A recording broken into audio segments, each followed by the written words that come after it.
reavivados por sua palavra. Com o pastor Valdeci Júnior. O ministro da Saúde, Marcelo Queiroga, assinou na sexta-feira passada, dia 22 de abril de 2022, a portaria que declara o fim da emergência em saúde pública de importância nacional causada pela pandemia da Covid-19 no Brasil. E este ato não foi um ato isolado. Decretos estaduais e municipais também têm apresentado aberturas quanto às exigências sanitárias que foram praticadas nos últimos 2 anos. É que na história da humanidade, as regras sanitárias geralmente estão ligadas ao contexto imediato que a determinada sociedade em específico estiver vivendo. Sobre Levítico capítulo 15, a Bíblia de Estudo e Referência Nova Reforma comenta que essa passagem refere-se a certos fluidos ou secreções produzidos pelo corpo humano, seja por doença ou mesmo por causas naturais, ou ainda como resíduos próprios do funcionamento orgânico. Essas emissões acarretavam a condição de imundícia e considerava-se que contaminavam cerimonialmente a pessoa. Limpeza e pureza eram condições indispensáveis para estar habilitado a participar do culto público, e as diversas cerimônias e rituais de adoração aplicavam-se também a vários fluxos do corpo humano.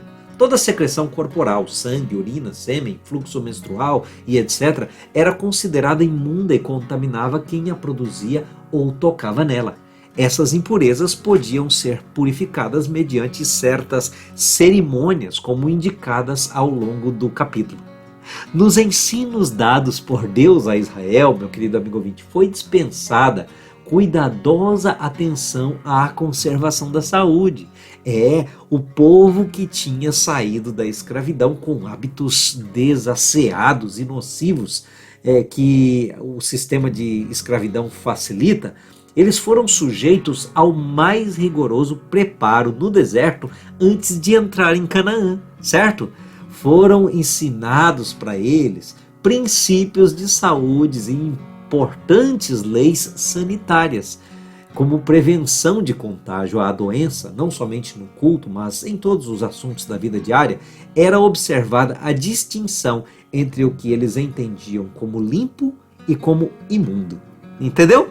Todos quantos eram de algum modo postos em contato com doenças contagiosas ou contaminadoras eram isolados do acampamento, não lhes sendo permitido voltar ali sem a completa purificação tanto do corpo como das vestes. Então, no caso de uma pessoa atacada de uma doença contagiosa, eram dadas as instruções sobre isolamento e asseio, que nós vemos aí em Levítico capítulo 15. A necessidade do cultivo de hábitos de higiene pessoal específicos para aquele contexto foi ensinada da maneira mais impressionante. Afinal, meu amigo, eles eram cerca de 2 milhões de pessoas acampadas e andantes pelo deserto, sem as mínimas condições cosméticas, sanitárias e de medicina das quais nós podemos usufruir hoje em dia. Entende?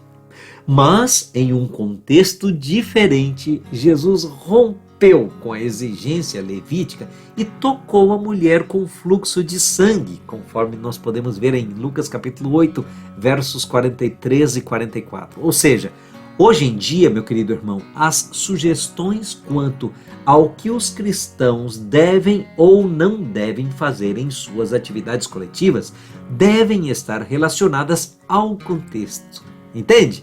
E isso deve estar ligado à pureza do nosso coração.